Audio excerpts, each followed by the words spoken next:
Hello, everyone. Thank you for joining us today in our Masters of Product Marketing session on positioning the conscious act of choosing to be something to somebody. We are lucky enough to have Derek Osgood with us today. Derek recently led product marketing at Rippling, where he was an early employee and which just announced its new unicorn status today. So everyone send them some congratulations. Before that, he spent a lot of time in various startups, corporate VC at BBVA, and launching some PlayStation games you may know, like God of War. So, Derek, thank you so much for joining us today. Yeah, thanks for having me. Excited to chat some positioning.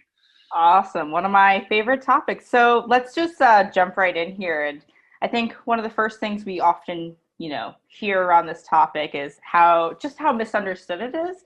And so when you think about positioning, how do you define positioning? And where do you think, or what do you think most people commonly misunderstand about positioning? Yeah, I think most of the misunderstanding around positioning stems from people kind of confusing it with messaging. And April Dunford was actually talking about this on Twitter the other day, that somebody was conflating narrative development with positioning. I think a lot of people think that positioning is kind of what you say about your brand or product, that it's kind of the external facing part of marketing, but it's really not. It's internal. And I think the other big misconception is that it's something that you directly control.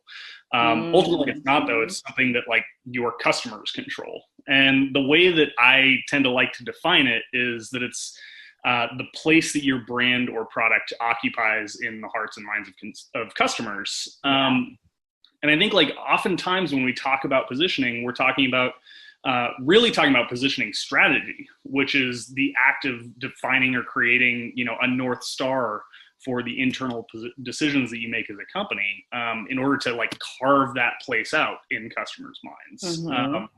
And that's sort of like April's framework for identifying like what you can be the best in the world at for somebody who cares a lot about it. But really like what your goal is with positioning is to create a rubric for decision making to give really clear focus and frame of reference for customers to understand what you do and like why they should want that. So then they can create the mental shorthand for evaluating your product and their brands.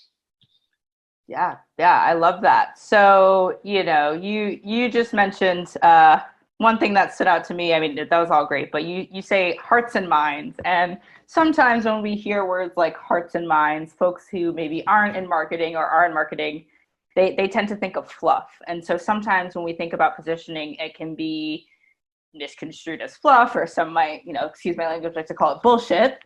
So where do you see, and you also mentioned the word strategy. So that leads me to the idea of positioning actually drives business value. So where do you see that sitting? How do you think about positioning in that context? Yeah, so I absolutely do not believe that it is fluff. And here I'm going to pull up a quick little example of this. Awesome. So, I mean, to be honest, like outside of building something that people want, positioning in my mind is really almost the only thing within a company that actually like drives real business value. It is the core of your growth equation. It's like, what are we building for who and why do they care? And when you do that badly, just everything your company does like falls apart. You can make like golf clubs and pitch those golf clubs as a tool for opening up coconuts. And they're probably pretty good at that, but like you're going to sell a lot more of them if you actually pitch them to golfers as a tool for playing golf. And I actually I kind of lived this business value question firsthand when I was at PlayStation, going through the transition from PlayStation 3 to PlayStation 4. And this is it, like, in my mind, it's one of the clearest examples of positioning playing a massive role in how sales actually rode a trajectory. Our strategy with PlayStation 3 was to appeal to everybody. And we were trying to be kind of this all-in-one center of the living room that didn't really we never chose a lane about our audience.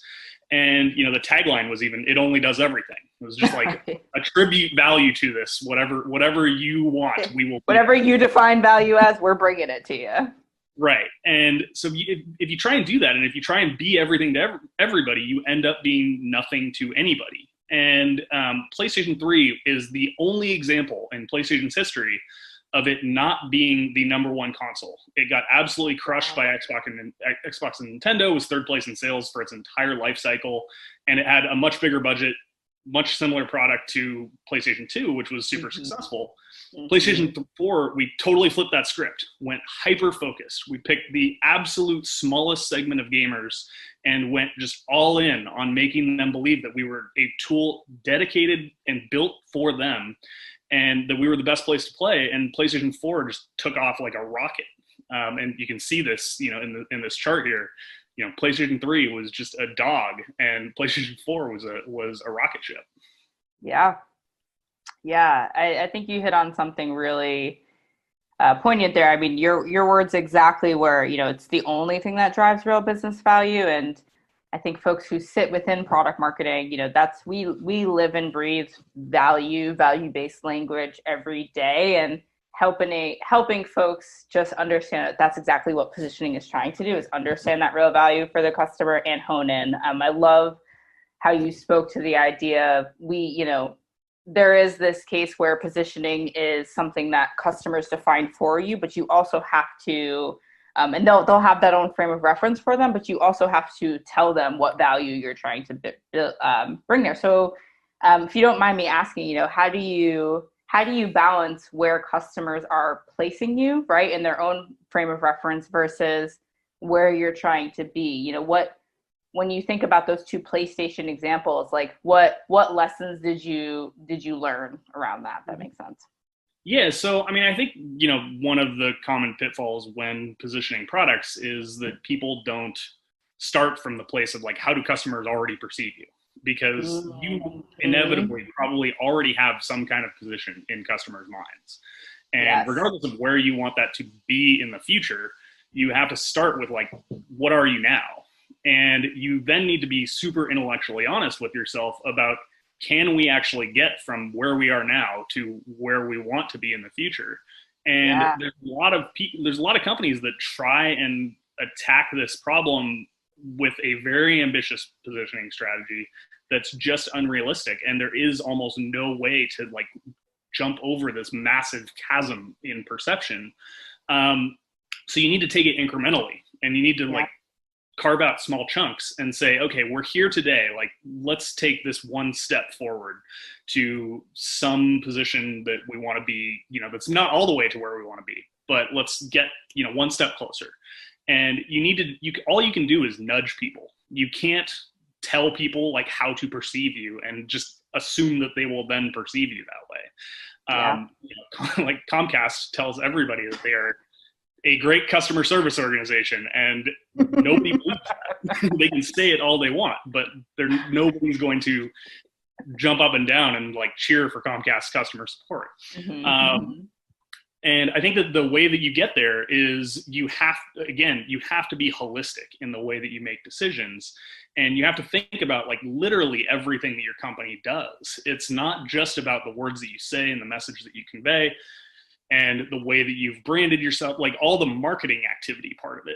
That's only one small subset of it. There's also what products are you building, because the choices that you make in terms of what product to build and what product not to build end up dictating your positioning every bit as much as what you say about those products, how you price your products, how you package your products, the way that your customer support team or your customer success team interacts with customers. All of these things, they all ladder up to create a position, and every experience like leads into that. Yeah. I love that, because you answered the next question I was going to have. Is you mentioned nudges. Well, what is nudges? And I love that you spoke to it's every single thing that your company does, from marketing activities to sales activities to the products that you build. So that's really awesome.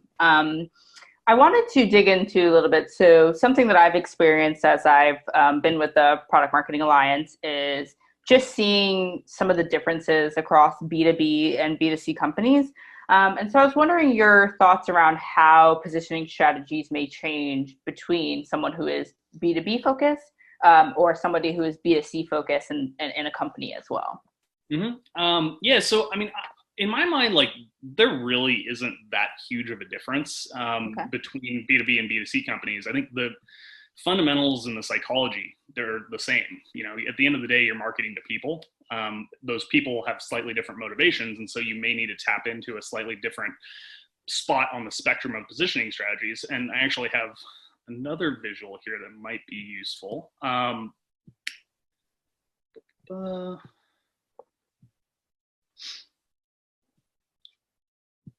this again.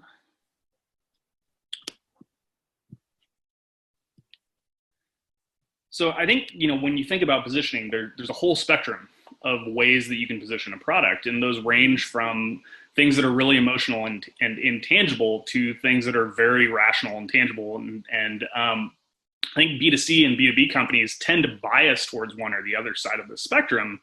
But, the right strategy really comes down to just like what makes your product unique, and whether or not, and it's not like whether or not you're marketing to businesses or consumers.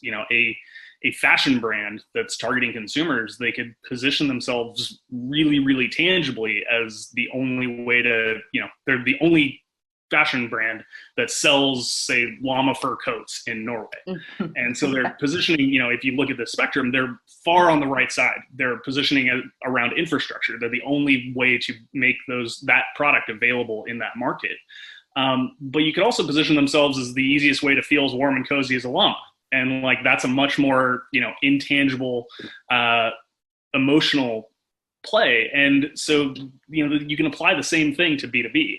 It all just comes down to like, what makes your product unique? What is the area that has the greatest white space in customers' minds that you can actually carve out and own? And, who are you going after? But ultimately, like B2B and B2C, they play out very similarly. Yeah, I love the spectrum that you have here, because going back to our previous question around fluff, I think that a lot of the times when people think of positioning, and this is just my perspective, is they think of just those emotional, intangible concepts. And so what are your thoughts around how do you help folks, as a product marketer, as somebody who's leading product marketing teams and potentially working with others in the business who this isn't as clear to them? How do you help them understand that this is a spectrum and there are many different variables that you could position on? I think a lot of it comes down to actually sharing customer research with people. I mean, when you talk to customers and you get them on video and you have them explain in their words, like the value that they are extracting from your product, they will almost never actually like talk about a super tangible, like feature-based approach. They will talk about like it allowing them to it's the whole, your products, people don't buy your products, people buy the job to be done. And yes. the job here is the thing that they care about. And so it's like, it allows them to be or do something that they were not able to do in the past. And oftentimes that comes across in very emotional terms. And so the more you can just get that customer language in front of people, the more they start to internalize it. And it's a slog. Like there are tons of stakeholders internally who just like almost will never come around on this, and you have to sort of like at the end of the day come across where it's like, look, you kind of got to trust me on this one. I have customer research that's showing this. And, I think it's important to build allies within the company when you're having these conversations. Like ideally positioning is kind of a team sport, and you're co-creating with lots of different stakeholders throughout the company. And, different stakeholders will have very different points of view on this. And so you may have, a sales team that's going to like back up the emotional positioning a bit more because they experience it every day. But then you may have, an engineering team that cares a lot more about the functional aspects of your product. And so you just kind of need to like continue marrying those two together and find support wherever you can within the organization. Like sometimes it comes from places that you wouldn't expect. Yeah. Something that I'm hearing there is almost understanding your internal customers and knowing, you can present the customer research, but it's understanding what does a sales leader want to see? What does an engineering leader want to see? What does your CEO want to see? And how do you make sure that language is apparent for them? Yeah, exactly. No, I love that. There's some really, really great takeaways there. So switching it up a little bit and kind of getting into some fun examples. What's your favorite example of a great positioning strategy? Oh man, early days Red Bull, without a doubt. I think early Red Bull is probably one of my favorite, not just positioning case studies, but like marketing case studies in general. But I think it's one of the best examples of what we talked about earlier, which is like how focused decision making around everything that the company does is what creates breakthrough positioning. When Red Bull was launching, basically the energy drink category didn't exist yet, and they were Mm-hmm. trying to break into the beverage world. And most beverages, like even caffeinated ones that were ostensibly energy drinks, they were positioning themselves around some variation of refreshment or great taste. Mm-hmm. And Red Bull realized that there was kind of this opportunity and gap in the market and in the way that customers viewed beverages as a whole, to carve out the idea of being a medicinal beverage that actually like construed high performance. And so they went all in on that, and they made a bunch of like very, very risky and super counterintuitive decisions to create that position. They made their can super, super small. They charged a ridiculously high price relative to other beverages for it. They made it intentionally taste bad and taste like medicine. And Yeah. they targeted high performance customers like athletes and doctors, and they used this tagline and messaging that had nothing to do with taste or refreshment. It was all about like vitalizing body and mind. And that kind of commitment to a position across the whole business is the kind of thing that ends up creating a winning positioning strategy. And they ended up creating a new category effectively. They dominate that category even today. And they've remained committed to that strategy ever since. Yeah, I think that's a really poignant example. I mean, I just learned a bunch about Red Bull's marketing strategy that I didn't even know. So thank you for that. But I think, as when I think about Red Bull today, I mean, sure, I think about, Red Bulls and vodkas and things that people can have, but like I also think about extreme sports. Like that's the first thing my mind goes to is like these high performance athletes, like and how that plays out. So I love that example because I think it's one of the clearest examples of something you said earlier is that positioning can lead to growth. And if Yeah. you live and breathe that by your company, from product design to the way you sell to the events you're sponsoring, you can be the leader there, and you can actually create that category. And you see folks like Monster, trying to Rockstar, trying to fill all those gaps. So that's a really good example. Why in this category around kind of Red Bull and stuff? Where do you think? Why do you think Red Bull was versus like a Monster or Rockstar? What do you think was like the number one key to their success? Was it that their entire company got behind it? Do you think there was like some magic there? I mean, how do we demystify this, right? Yeah, I mean, I think lots of things played a role in that. I mean, at the time, Monster, Rockstar, all of those didn't exist. Yes. So they were all fast followers, and they took a very different approach. They kind of like beveragified the energy drink category, and they're like, we're going to try and make something that's more of a refreshment oriented product. But I think Red Bull, like the things that contributed to that, one is the whole company got behind it. Like everybody understood the strategy. It was crystal clear. And that's a big area where positioning often falls down, is that companies, it gets created and then it lives in a PowerPoint, and then it never makes its way into the actual decision making of the other teams around the company. And so, Red Bull committed like top to bottom. It's very clear that every team in their company was pulling in the same direction. And I think, they also took the category creation approach, which, when done effectively, is probably the highest upside thing that you can do as a marketer. It's super hard. It's not easy. And it's not always the right strategy for your product, because, oftentimes you're actually not, like, you want to create a new category, but you're not really creating a new category. Red Bull ultimately did have a fundamentally different product. They identified a very, very clear white space in people's minds that allowed for the creation of this new concept and idea within their brains. And they just incisively continued to drive that concept home, throughout everything that they did. Yeah. Yeah, I love that. So you mentioned getting the whole company behind it was a key to success. That as somebody who is growing in their product marketing career, I think one of the number one things I didn't understand coming into this role was the amount of influence that a product marketer needs to build. And so, what are your thoughts around how do you as a product marketer get the whole company behind the positioning? What, you mentioned showing customer research. Do you have any kind of other tips or things that you've learned through your experience that others could leverage? Yeah, I mean, I think I touched on this a little bit earlier, which is the biggest part is as you are creating positioning, this shouldn't be something that like a product marketer creates and then hands off to the rest of the team and says like, Mm-hmm. guess what? Mm-hmm. This is now our strategy. All of you guys change whatever you're doing. Like, let's now go in this direction. The way that you need to do it is you really need it to be a collaborative process as you're developing positioning, and make sure that there is some stakeholder from almost every team that you feel is going to be important to the execution of the positioning. You have to make sure that those people are involved in actually coming to the conclusion. And like, you may have an idea of where you want that conclusion to be. Yeah. And so you may need to like kind of draw them with you to the place that you want to end up. But the more that they feel involved in the process of creation, the more that they're going to feel invested in actually executing that positioning.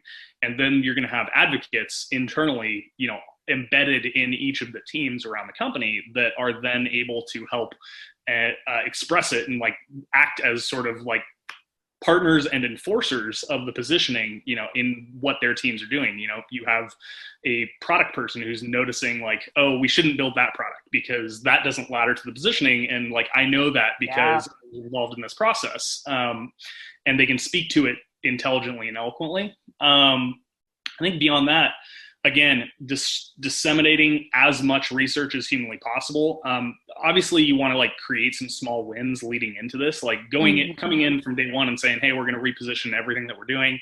That almost never works. It's like it's the product marketing equivalent of like, "Oh, we're going to go redo the website." Like, like Exactly. it's everybody looks at that and they just roll their eyes.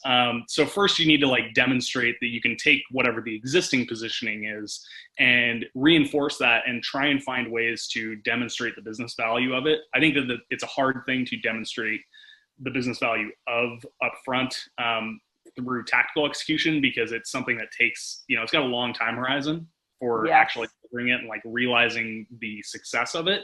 Mm-hmm. And so oftentimes, what you may do is like disguise a, piece of content that you shipped that ended up actually helping lead gen. You may disguise that as like, it's a positioning tactic, and then end up kind of pushing that into this process of like, okay, we're going to actually now have a more strategic discussion about how we're positioning the product. Right. So what I'm hearing there is there's some upfront experiment. That big thing is getting those all stakeholders involved, making sure they're part of the process, creating small wins, and there's some experimentation that I'm hearing there of what can you identify internally to attribute back to positioning, and why it actually makes sense for everyone to get behind making the change, and then you can kind of go into that more formal strategy of how do we approach this. Yeah, and I think it's key to approach this with a scientific mindset where you need to establish a hypothesis and then find data points that reinforce your hypothesis. And so like your hypothesis may be, hey, we don't have a position because we haven't like actually defined anything. We haven't made any of the hard choices around positioning. My hypothesis is that customers don't really understand like how to talk about this in the terms that we want them to talk about it in. And so that may be your hypothesis. And then you can go and collect customer research in the form of interviews, in the form of surveys, having customers open-endedly describe your product and explain the value that they're getting out of it. And if those two things don't match up, you can pretty clearly make the argument, look, we are not positioning ourselves effectively. People don't use the same words that we do when we talk about this in-house. And then it becomes a much easier conversation to get everybody to invest in the process. Yeah, I love that. I love what you said around, a really tactical way to figure out you don't actually have a position is simple, open-ended surveys where customers are saying what they think that you do and the value that they bring to them. And that is a really clear and easy way to tie back to, hey, we're pricing around this idea that we bring this value, but customers don't think that we have, they don't even know that we're trying to do that. So I love how clear that is and tying that into business value. So thank you for that. Switching into a little bit of some of the recent work that you've taken on. I saw that Rippling did some interesting competitive advertising recently. So I'm just wondering what your take is on competitive depositioning. Yeah, so I'm not gonna go super deep into our little like billboard beef with Gusto. If you're not familiar with it, you can go Google it. But on kind of the broader topic of competitive positioning and depositioning, I actually think that those are two separate things. Generally, like I would advise against competitive positioning. It's really hard to do well, and oftentimes it's one of those things where it's like marketing for marketers, and marketers get all excited about it because they see it and they're like, oh, that's so like smart and witty of that company to like take a crack at a competitor. But oftentimes it has this kind of like secondary knock-on effect of creating ill will among customers. And even if it's not conscious, sometimes it just kind of happens below the surface. But I think depositioning is actually a totally different concept. And I think it's one of the most powerful positioning strategies available to marketers. I think that, rather than go head to head with a competitor, with depositioning, what you're trying to do is you are trying to basically change the battlefield that you're fighting on and make that competitor fight on your turf by creating some abstract, but like quote unquote obvious enemy to position against that customers will then project onto competitors. And so I think, when you have a foil like that, it just makes everything that you do much more powerful. So the Slack versus email thing is a recent example. But actually my favorite depositioning case study was Scope mouthwash back in the 60s. Okay. So Listerine owned like 90% of the market. They totally entrenched themselves as the medically backed mouthwash that killed 98% of germs that caused bad breath, and they had leveraged a bunch of scientific research to create this very strongly held position. Scope was trying to dislodge them from that, tried all sorts of tactics. They commissioned their own scientific research to show that they killed more germs, and they just weren't going anywhere, because oftentimes like you can't claim that you are better than a competitor, because customers just won't believe it if that competitor is bigger than you. But what they chose to do was they realized that like, hey, our product actually tastes pretty good. And so they leaned into that, and they kind of flipped the script, and they ran a campaign that said, Scope fights bad breath, but doesn't cause medicine breath. And it depositioned other mouthwashes, which were all competing on this like scientific basis around killing the most germs that cause bad breath. It depositioned all of those by taking their strength and turning it into a weakness. Because they were medicinal, they caused medicine breath, which is a bad thing. And it was one of the most successful campaigns in history. Scope ended up gobbling up like 50 to 60% of the market off of that, and nobody else was able to enter. That's very cool. I'm a Listerine user, so I'm just kidding, but that's really cool. So something that I think often, so right now, some of my focus, and it's probably coloring this next comment and question, is really around working with our product teams to make sure we're building the right products for our customers. And one of the things when working with product teams is, never do we ever want to have like a competitor by competitor feature list where we're just trying to build the other things that our competitors are building. But something that you're really hitting on here is how important it is to understand not only your own positioning and build to that and get the whole company behind it, but really speaking to deeply understanding where your competitors are standing. So can you just kind of speak to like your, not specifically depositioning, but why you believe competitive intelligence is so critical to creating a good and solid positioning strategy? Yeah, so I think most companies they treat competitive intelligence sort of incorrectly. They approach competitive intelligence by saying like, well, we know these things about our competitors, so we need to like take those objections and get rid of them by, Yeah. like you said, oftentimes it takes the form of like a competitive checklist, and it's like Yep. they do these, we do this. Mm-hmm. I think the reality around competitive intelligence is you need to understand how your competitors are positioned, both. And again, this like really doesn't start with what that competitor is saying. It starts with how your customers actually perceive that competitor.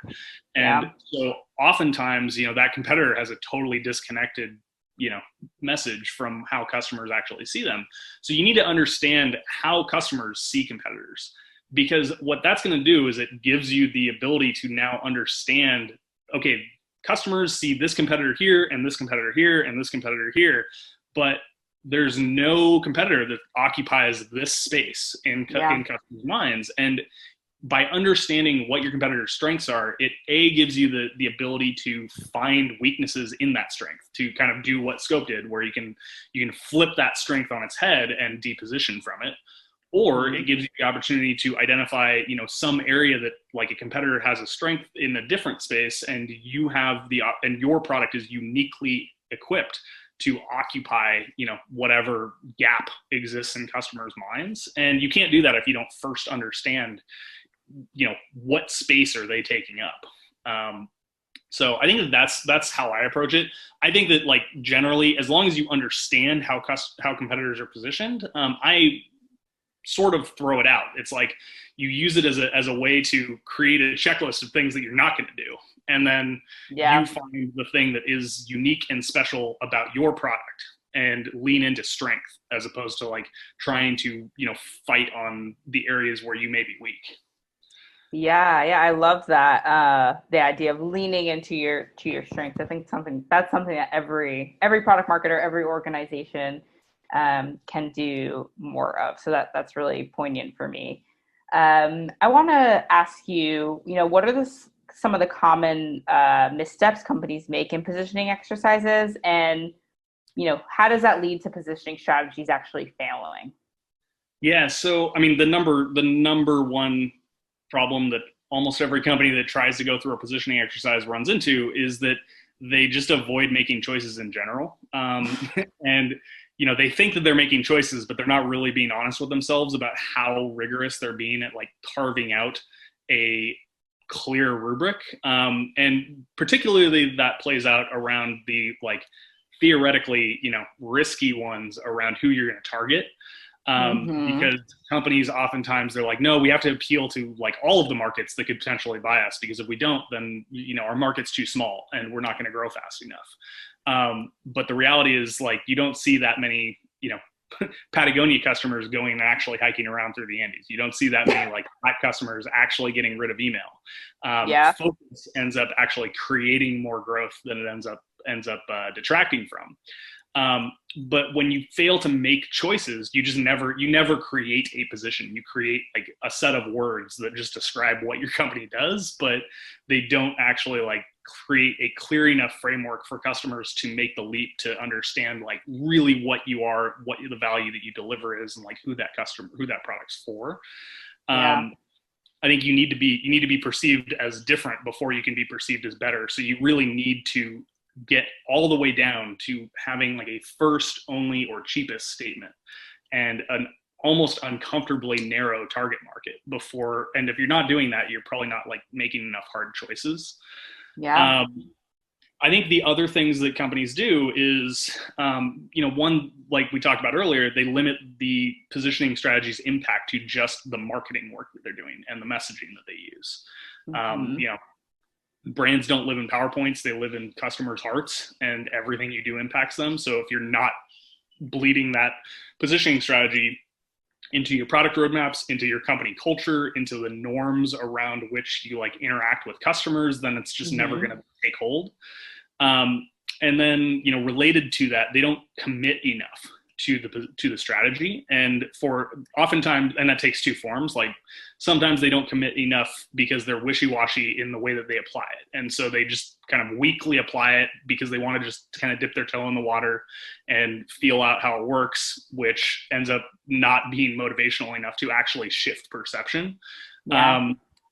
Or they don't commit to it for a long enough time horizon. They want to like A/B test it in a couple of weeks, and it takes consistency over a really long period of time to shift perceptions in customers' minds. And that's really what positioning is all about. So if you're kind of like wishy-washy or you pull the plug too quick, it just will never work. And then the cardinal sin, which hopefully most companies aren't doing, but oftentimes they do, is forgetting the customer perspective. It's like nobody cares about your worldview. Nobody cares about the way that you see your product. The only thing that they care about is what your product does for them. And so you need to position around the way that customers like currently perceive you and the way that you want them to perceive you. Yeah, first of all, some great quotes in there that I hope everyone takes away from this. First of all, focus creates more growth than ends up actually detracting from. Another thing I heard there was, brands don't live in PowerPoint; they live in the hearts and minds of customers. So those are some great things to take away there. Something you're saying here is, if you don't make the choice, the customer is going to make the choice for you. Often with this idea that positioning can be fluff, and again, we don't share those views. How do you know if it's working, if it's not working? Like, what may some signals be that your company isn't committing enough, or they're not making those choices? What are some of the signals that you would tend to look for? Yeah. So it's sort of like measuring product market fit. It's like, how do you know if product market fit actually works? Like, nobody can really give you a clear rubric for that. It's an inexact science. Like, There's a lot of blogs about it, though, that people claim. Not enough blogs about positioning. But yeah, I mean, it's one of those things that, like, it's an inexact science. It takes a long time for it to play out. But the reality is, like, you can kind of feel it. And there's ways to kind of like get a sense. And I think, a lot of that comes from just talking to customers, like doing qualitative research where you are actually getting on the phone with customers, having them describe how they view your product. On the quantitative side, you can do the same thing. You can have them, open-endedly describe your product. You can run surveys where you have a set of attributes or associations that you want to be, part of your positioning strategy has dictated should be getting created, in association with your product. And, just kind of trying to map, like, how strongly do customers actually perceive those associations in association with your product? And then, like, how motivating are those things to people? But really, again, you need to use the scientific method. You need to create a hypothesis about where you think that your positioning, like, should be putting your product in people's minds. And then your goal is just through both qualitative and quantitative research to suss out alignment with that. And so when you are having conversations with customers and, like, 80% of them are not describing your product in the way that you want it to be described, then that is a sign that your positioning is either not being executed well enough to drive that idea home in people's minds, or it's a sign that, like, maybe it's just not actually the right value alignment with how customers think about it. Yeah. So something you mentioned is this idea of positioning not being executed. And I think something you've mentioned before here is that many people think of positioning only manifesting through marketing activities. What would be some other places internally that you could look as, maybe I'll call it a leading indicator, that positioning is not being executed according to plan? Yeah, I mean, so I think you can look at product roadmaps. Like, is the product team building things that you feel like align or don't align with it? That is a really clear, easy indicator of whether or not internally, like, people under the product team understands the strategy that you're taking to talk about this thing. Yeah. I think that the other super, super useful spot, which most product marketers actually don't spend enough time with, is any customer facing team, whether that's support, customer success, sales. Like, you need to go and talk to those people, and you need to have regular meetings with them where you have established some, similar to the research that you're putting in front of customers. You should hopefully have some kind of clear rubric for how the CX teams are interpreting what they're hearing, and they should be grading whether or not your positioning is, like, getting internalized by customers. So I think those are probably the two big ones. And then, ultimately, like, it's just a series of audits. Like, you're looking across, what is the content that your content team is creating? Yes. What are the ads that your demand gen team is using? Like, are all of those things laddering up to this? And does it feel like they're, everybody understands it? And like, you should also be going around the office and just polling people and like, grab people. It's the same as like asking about company mission and values. It's like you grab people Yes. randomly and you're like, hey, can you regurgitate this to me? Like, what's our positioning strategy? How do Yeah. you apply that in your job? And hopefully everybody should have an answer for that, top to bottom. Yeah, I love that. Something that stood out to me is I think we've kind of danced around this idea the whole time, but positioning is a science, but it is also heavily an art. And there are some product marketers who lean very heavily into, I need all the data points to make my decision. And there are some who rip the band-aid and just make a decision. And so what I love that you mentioned there was there are so many data sources internally and externally that you can pull from and make those quick decisions to just get some leading indication that you're on the right track. But of course, positioning manifests in the long term. So I think that's great. Well, and tech products also have the advantage of like you can look at product usage data. It's like Yeah. theoretically, whatever value you are positioning your product around should give you some likely path towards like how people are going to use the product. And so you can also look at like, is that actually playing out the way that we think it should? Yeah, and I think something I've learned with working with product teams, and I think something you hit on is how important it is to have those customer words because you never want it to come off as, "Hey, I'm a product marketer, and this is what I think." It's no, this is what our customers think, and I'm bringing that to you to show how that doesn't align to what we're building. So, Yeah, um, or with customer, it's the only thing that matters. that is the only true North Star there is. Cannot deny that. Awesome. Well, you've talked about a lot of examples over time of great positioning, bad positioning. How do you think? What do you think? There's been any drastic changes in positioning in the last few years? There's a ton of books on this, and there's blogs and all things. Do you think there's been any drastic changes, or is it also the same? Is the fundamentals there? What's your view on kind of the evolution of positioning? Yeah, I mean, like at its core, I don't think positioning has changed once in history, and it won't Yeah. change again like during our lifetime. Like Yes. human psychology just doesn't change over that kind of time horizon. Like at the end of the day, we're all just like slightly more evolved animals, and that's gonna for thousands of years that's gonna hold true.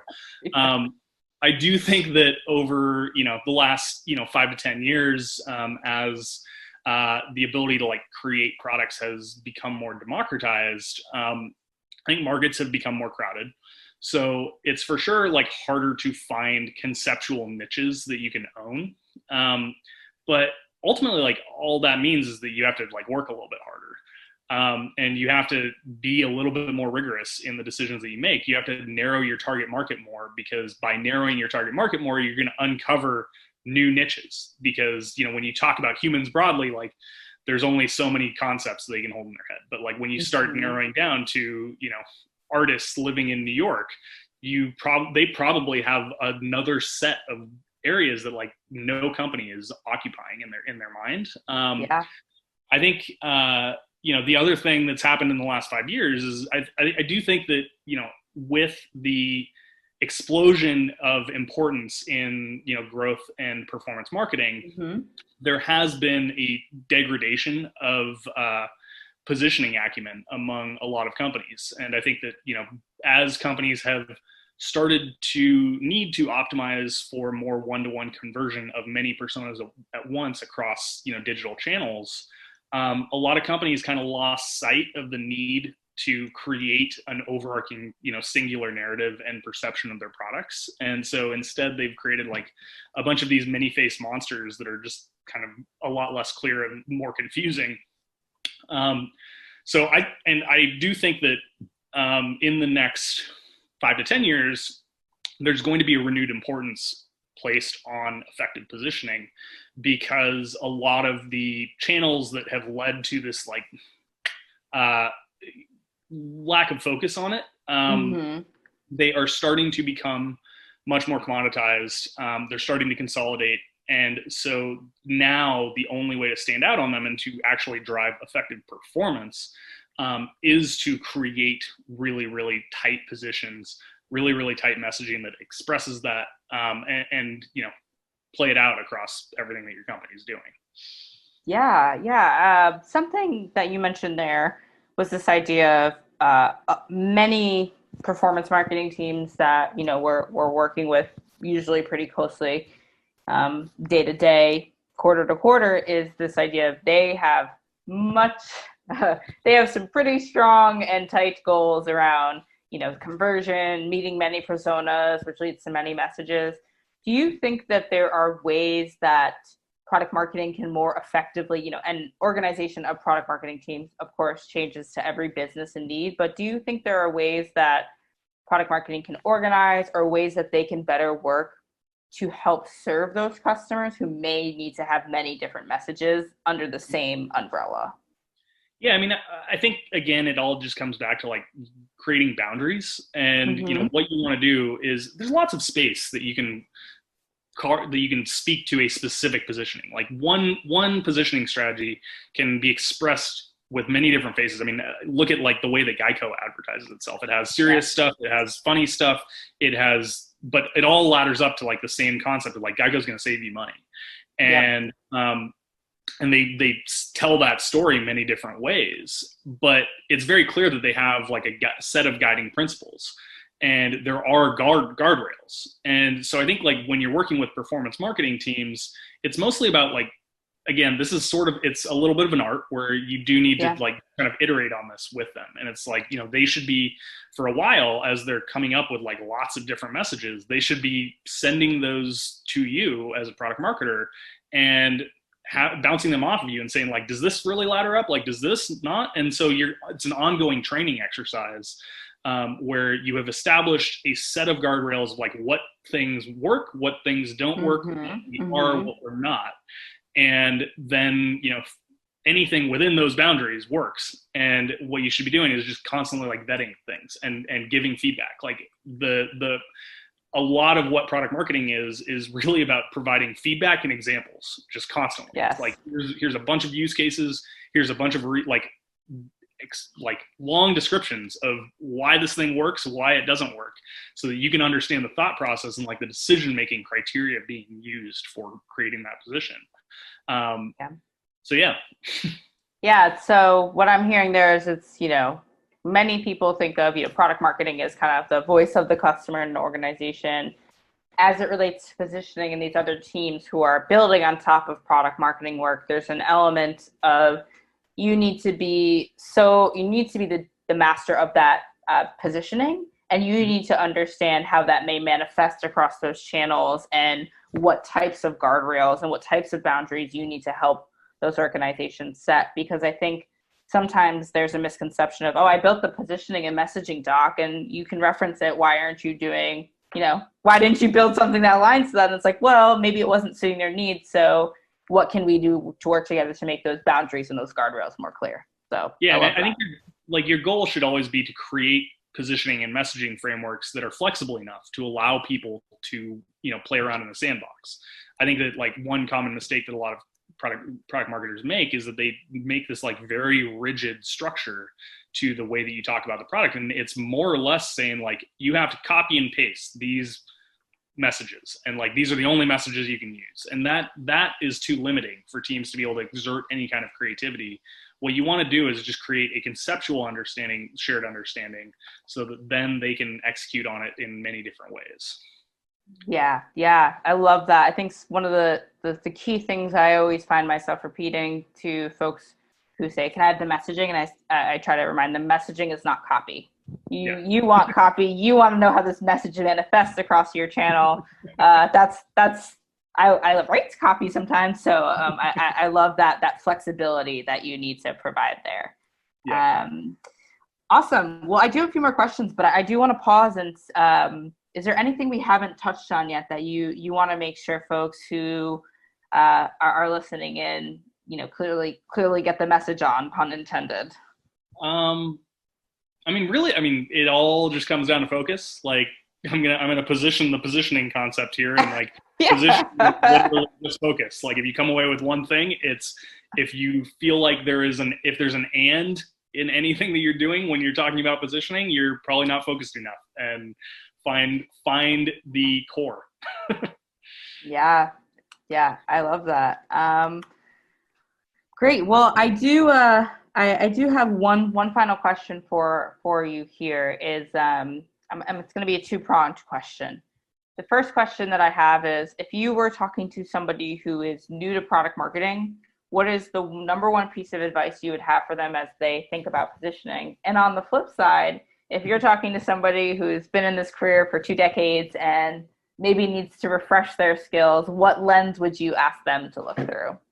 Yeah, I think somebody new. It's mostly about being a student. Like you need to go and look at a lot of different ways that companies have created strong positionings, and like a lot of this comes down to your own interpretation. Like you Mm-hmm. are eventually like you are inevitably a customer of most of the products out in the world, and Yeah. so you need to understand like okay, really go through with a fine tooth comb like what is this company doing and Yes. how is that contributing to my own understanding of that company Mm-hmm. and look at like everything. And what is a good exercise is you actually create a list of all the different like levers that a company can have to exert a position. And I think that then like go pick a company, pick any product and go through the list and like analyze, okay, what did they do on the product side? Like what decisions does it seem like they made? What trade-offs did they make? How are they pricing themselves? Like what's my experience with their customer support team been like? Like you should just go through Yeah. and like break it down. And actually, I mean, that's a good exercise for people who are fairly established in their careers too. It's like, Yeah. I am constantly going and looking at, I mean, when I see an ad campaign that I like, I'm like, okay, let me try and like recreate the brief.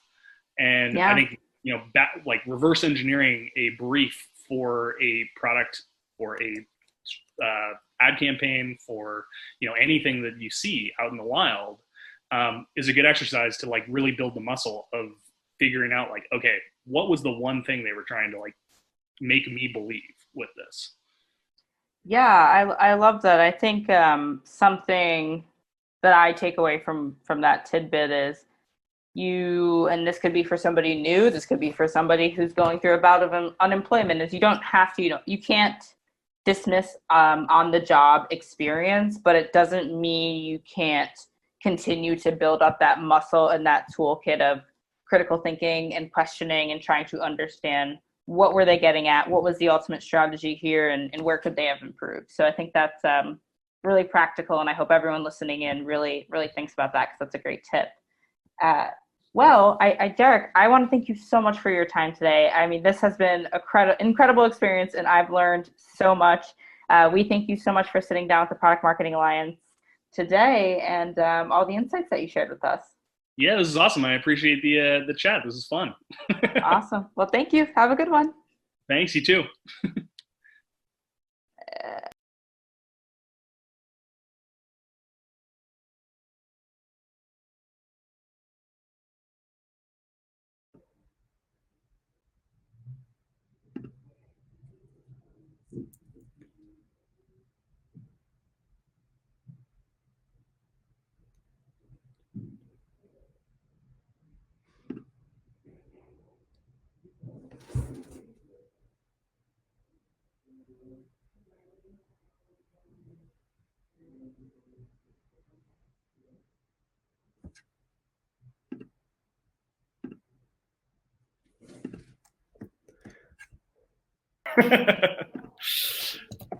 All right, so we got some good questions in there. Thanks everybody for joining in. So I'm going to go back and start from the first one here, and then you guys can continue dropping in live questions as they come up.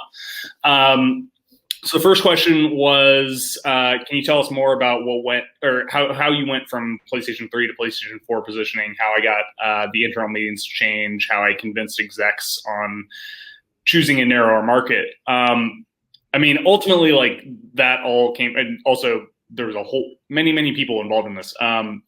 it came down to mountains and mountains of customer research. I think one of the nice things that happened between PlayStation 3 and PlayStation 4 was that as a company, PlayStation got a lot more sophisticated in measuring how our games had grown, and we realized that some of the games that had started with a much more narrow focus had actually experienced, more significant longer term growth. So there was a nice benefit of being able to compare, one product to another and how that strategy played out. We also invested in a really, really comprehensive segmentation study that actually took the tact of trying to quantify, the impact that each segment had on each other's decision making. And so it illustrated that the smaller niche that we ended up focusing on was just drastically higher value and held an outsized amount of influence on the decision making process of all the other segments. But at the end of the day, I think it was just kind of obvious where we had misstepped with PlayStation 3. So, we had the benefit of having had previous console cycles where we'd been more focused, and, those had played out better, obviously. So the conversation to convince people was pretty easy. So the next question was, when's it right to let your mission drive your positioning versus listening to the market? I think at the end of the day, like, customers should drive almost everything that you're doing. However, ultimately both of those things should be components that inform your positioning, whether or not it's equally or, one is weighted more than the other. This is sort of like where the art versus science part of positioning comes in. You kind of need to find a way to balance those based on all the constellation of inputs that you have, and determine, what's the right answer and how should I weight these. But if your mission doesn't align with how customers value and how they think about your product, then you might even want to consider changing your mission. The next question was, what do you say to sales teams who say we don't need to hear about this stuff unless there's something new to sell? To be honest, I haven't actually gotten that pushback in my career, in part because a lot of the products that I've worked with have been more product-led growth products, and so we haven't had sales teams. But I think my answer to them would probably be something along the lines of, you do need to hear this if you want to actually sell more of the product that you've got in your hands right now. And I'd probably try and back that up by, ideally, again, it's find champions internally. So find one or two salespeople on the team who actually are leveraging the positioning, and, hopefully they're crushing it by using it. Use them as an example to kind of push back on the pushback. So the next question was, upon positioning a product, should we be more inclined to focus on the emotional, rational side of the axis that I showed, and why? I'm going to use a cop-out here. It depends. There are almost any product can be positioned emotionally or rationally. It sort of depends on what your mission is, what you think aligns best with how your company is going to be able to execute it. In some companies, there are founding teams that are, kind of more touchy-feely, and they are really, really good at storytelling and tapping into deep emotional motivators when they're talking about the product. And so you may want to lean into that a little bit more because you have that strength in the company. In some cases, if you have a really, really unique product that is truly differentiated, then, sometimes the super rational approach is the best approach, because if you're the only player in a market, then, the people who actually, if there are enough people who actually want you, then just clearly stating what exactly you do and why you are the only one that does it can be more powerful. So, it's kind of up to you to figure out, based on everything that you know about your company and what your company is good at, where you need to fall there. Suchita asked, where do I go for these use cases? Can you clarify which use cases you're talking about? Yeah. Looks like those are all the questions. Any other questions from folks? Yeah, I think you've nailed it. I think you've got all of them. Cool. Thank you for such great talk, Derek, and obviously thank you to Sapphire as well for hosting that. Thank you to everyone for tuning in, and hope to see you all soon. And Derek, I hope to speak to you soon as well. Yeah, absolutely. Thanks, everybody. Bye.